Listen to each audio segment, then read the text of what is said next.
kiongozi wetu wa kisiasa tangu multiparty yanze amekuwa ni Raila Amolo Odinga. Wakati alikuwa anashirikiana na wenzetu kama Amolo Kijana, lakini Amolo Kijana alipoaga, yule mtu ambaye amekuwa kiongozi wetu wa siasa amekuwa Raila Amolo Odinga.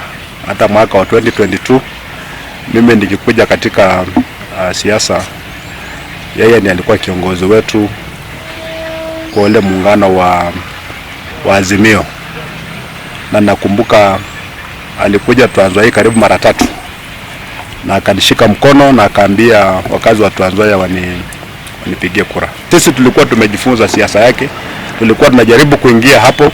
Tunaomba watu wetu wasiwe na wasiwasi kwamba hili gari bado liko na co drivers ambao sasa wata step in kuhakikisha kwamba hakuna vacuum. Watu wetu wasiwe watu wa kuhangaika kwamba tutaenda wapi.